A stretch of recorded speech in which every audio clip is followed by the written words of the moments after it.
Our guest this evening is one of the most successful American-born goaltenders in history. He is best known for having led the New York Rangers to the Stanley Cup in 1994 and also represented the U.S. in numerous international competitions, including 3 Olympic teams, earning World Cup gold in '96, where he was named tournament MVP, and an Olympic silver medal in 2002. In 2003, I believe, a skull fracture and concussion forced him to retire, but not until after he became the first New York Ranger to record 300 wins. If you're ever in Madison Square Garden, you look up at the rafters, his number 35, his jersey's retired and hanging there. But after he retired, he didn't do what a lot of sports people do, which is go play golf and sign autographs and make a lot of money doing that.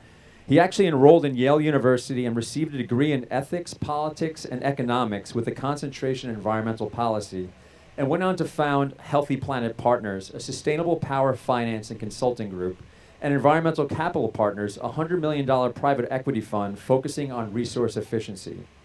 HPP is actually one of the suppliers of this year's forum, and we're excited to have their founder, Mike Richter, here with us to share insights from his hockey career and how some of the lessons he learned there can be applied to the world of business and facilities. So, in conversation, let's welcome Mike Richter. Oops. So, Mike, thanks for joining us. This is The Tonight Show at the Health Facilities Innovation Forum. You know, Mike, instead of doing the traditional talk and getting up and giving a little speech, I thought it'd be interesting to kind of just chat with you, of course, about your NHL career, but also kind of, you know, talk about what you're doing now with HPP.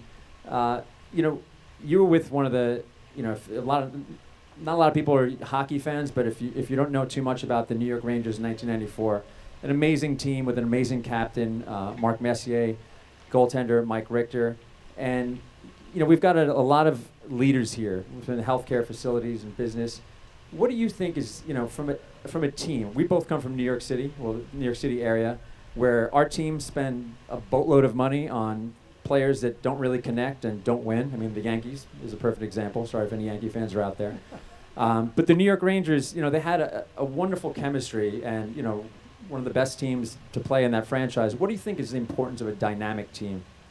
What makes a dynamic team? Well, first of all, thank you for having me, Michael. You guys can hear me okay? Look, you know, I'm really happy to be here, and I'll give you my insights from my professional playing career. It doesn't apply to everything that you do, but I think there is a thread that runs throughout competition and excellence, I suppose. And you hear that all the time on teams. Mm-hmm.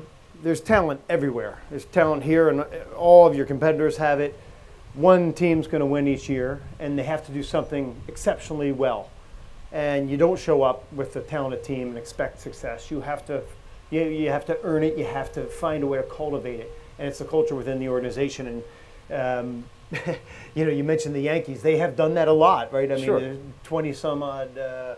Well, I'm a Mets fan, so we've spent a lot of money, and but not a lot of success. I think it's a really good point. You can't throw money at a problem. You can't just bring in talent. You have to cultivate it and actually have those puzzle pieces stick together. Mm-hmm. And I've played on a lot of great teams and a lot of talented teams from college on up, and they all don't gel. They all don't win, and there's some special thing. And I really believe it comes down to the character of the team. Mm-hmm.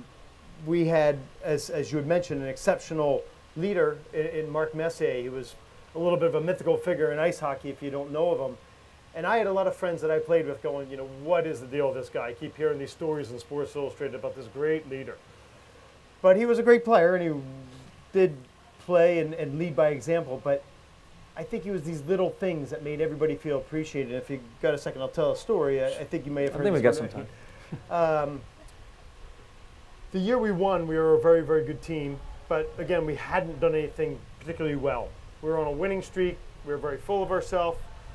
We were going through Los Angeles. We had a series of injuries. And we had to go to the minors and pick up a replacement for a couple of the guys that were hurt. The guy we were replacing was a big, strong Western Canadian fighting guy. We had to get a younger fighting guy. This guy was from Eastern Canada, big, tough guy. He wasn't a particularly great player, but he had an enormous amount of character. And everybody loved him at every level. And this guy had played, if you're thinking of baseball, he was well below AAA. I mean, this guy was in the minors of the minors, wasn't a good skater, worked himself up by force of will and personality, kept getting a contract and going up. Our depth chart's low. We bring this guy in. Of course, we think we're the best thing in the world. We're in big suits walking through the airport, and we're really full of ourselves on this winning streak. And this guy named Darren Langdon shows up. He's from Prince Edward Island. He's got this great sing-songy accent. He's got a face of a 12-year-old, but knuckles that would drop anybody. He's a tough kid. And I think a lot of the guys knew him on the team as a bit of a clown, a fun guy to be around. So he took a lot of ribbing. He had been on a bus trip with a minor league team. He came up with practically a pair of overalls. And here we are, all shined up and professional, and this guy shows up, and he took a lot of ribbing. Fun guy, gives a lot of heat, takes a lot of heat. I was looking at Mark, and he was kind of, our captain was back a little bit, watching everybody give this guy a hard time, and him, the kid's fine, he's giving it back. But the next day, we practiced that day, he became, he got his uniform number and all that. It was his first NHL game. The next day, he shows up at the rink in Los Angeles, and sitting in his stall is a brand new Armani suit and a tailor waiting to tuck it in and get it ready for him. So he measured him. Darren went out and practiced as you do it, playing the game 10 o'clock in the morning, came back, the suit's ready, and he goes and fits right in with the rest of the crowd as we go to our game. And I mean, that one gesture said so much about Mark and how he viewed leadership and teamwork. Here's this young kid, and it's fun to give him heat. But the gesture was, we value your contribution. You're an important part of our organization. You're not just the plaything that we're going to have come up here and joke around a lot and get out. You're a puzzle piece, and we need you. And I think Darren, who was a funny guy, he was having a great time going back and forth, he was just about in tears with this. It was a really important thing, and Mark was always about that. And he taught a lot of, I happened to be a young guy at the time, that you better value everybody's contribution. You're always going to have the superstars, and you're going to have the middling guys. But what about that? The least of the guys in your organization, you better value him, because damn well you're going to lean on him at some point and you're going to need him. So make him understand he's needed. And I thought that was a really important part of the chemistry on that team. Well, that's an excellent answer to the question. I mean, that's a perfect story. Yeah, no, but it's. Are we done? Yeah, we're done. Yeah. No, I'm sorry about that. No, that's awesome. So, for you, your career, it ended somewhat short, with the, with the injuries and the concussion there. But you played where? UW-Madison, right? Is Madison. Madison. Okay, yes. so you had a good hockey, college career. What kind of motivates you? What I mean, after your career ended, you didn't just kind of give up. You said, like I was joking kind of before, you could have just said, hey, I'm just gonna play golf and kind of maybe hope to get a gig commentating on MSG Network. Sure. But you went back to school. Tell us about that.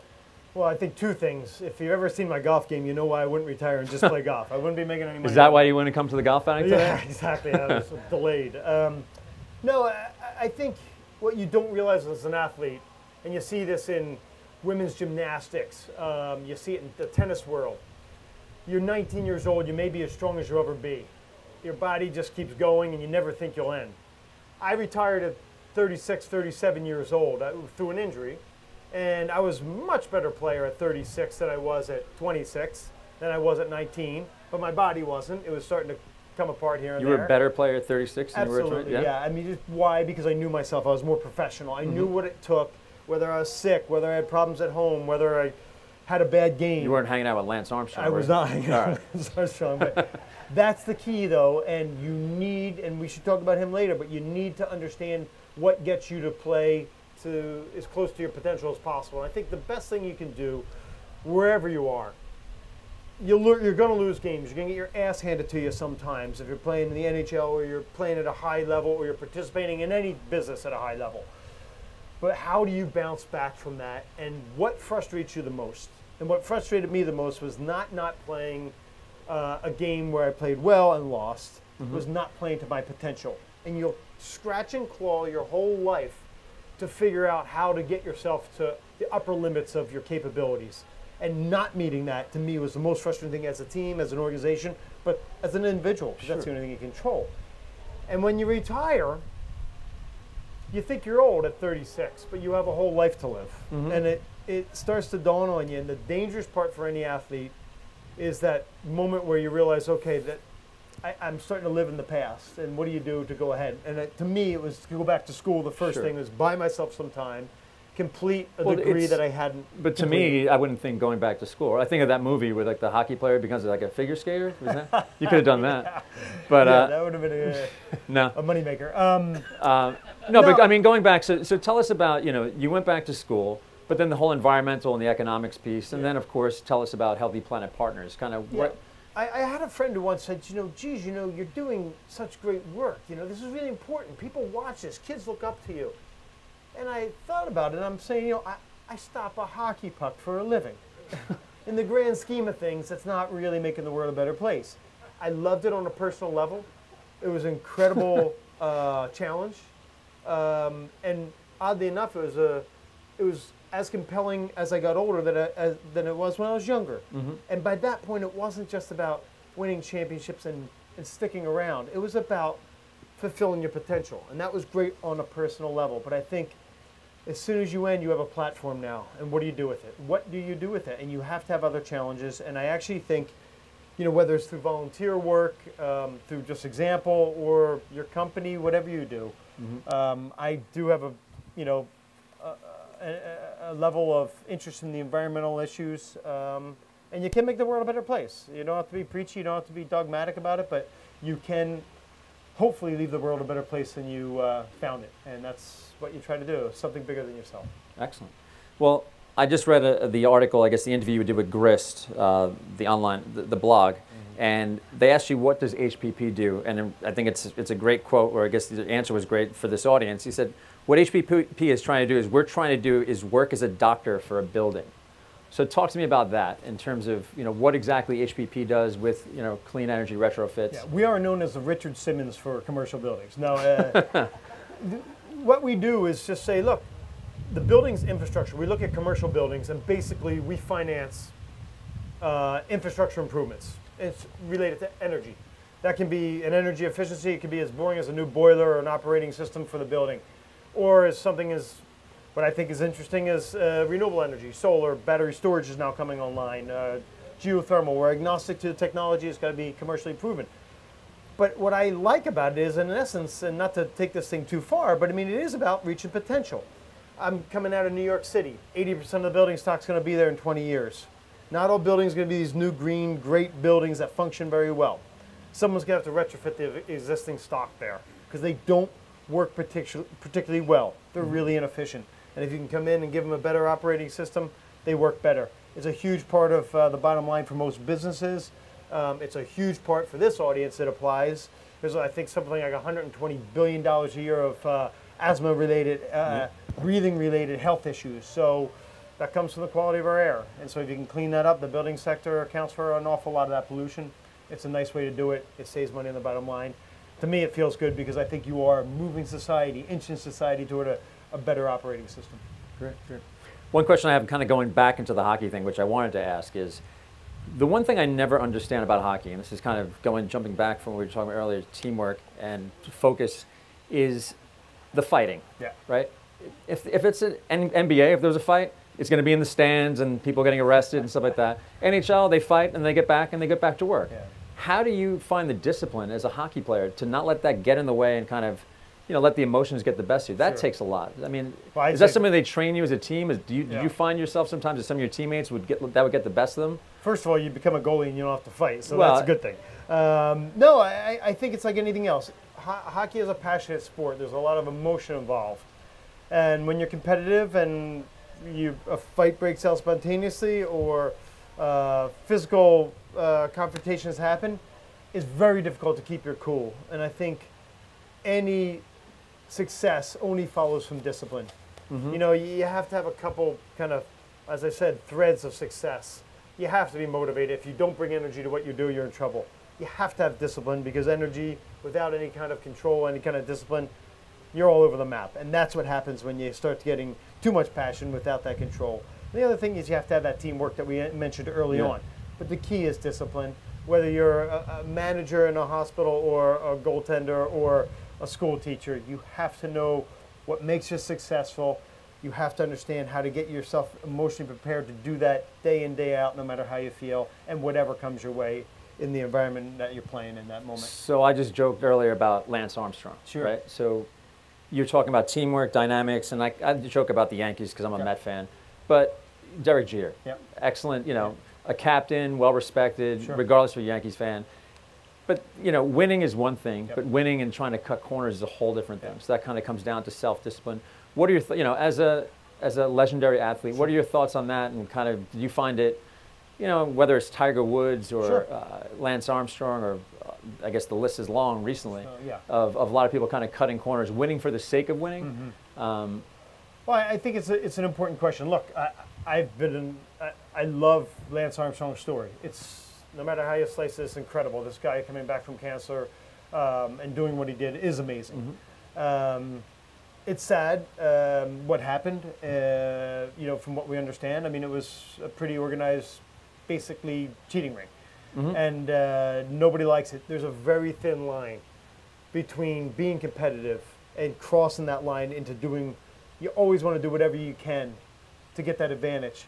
But at some point, you're short-circuiting that journey and what it means to actually be a competitor. You're getting the prize without doing the hard work, and Lance Armstrong did hard work. No two ways about that. Sure. However, if you give yourself an unfair advantage, there's something completely wrong about that. And just echoing what we just said, you have to have that motivation, you have to have that discipline, you have to have that teamwork.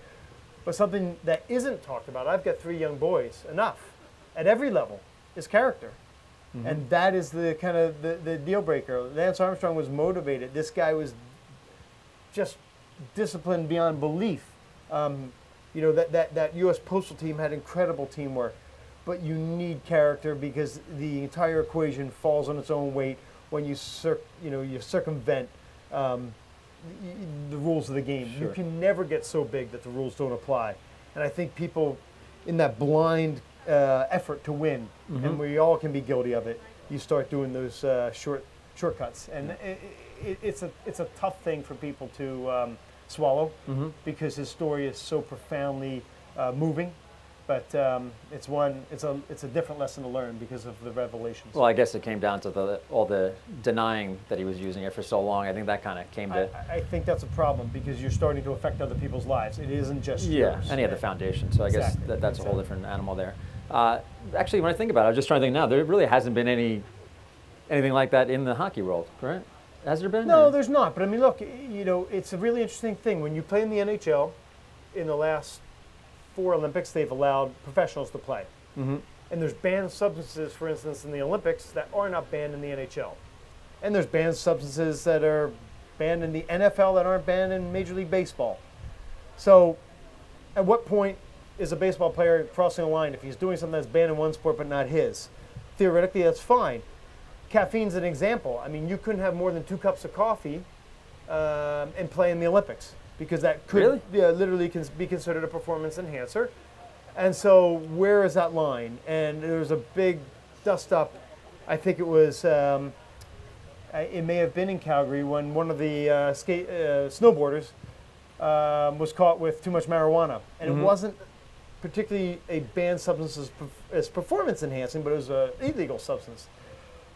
There are rules you have to follow. And if you and I are both in a marathon and there's whatever rules there are, you've kind of made a pact. You haven't kind of made a pact. You have made an explicit pact that you follow those rules. And that's what competition is. You set a group of rules.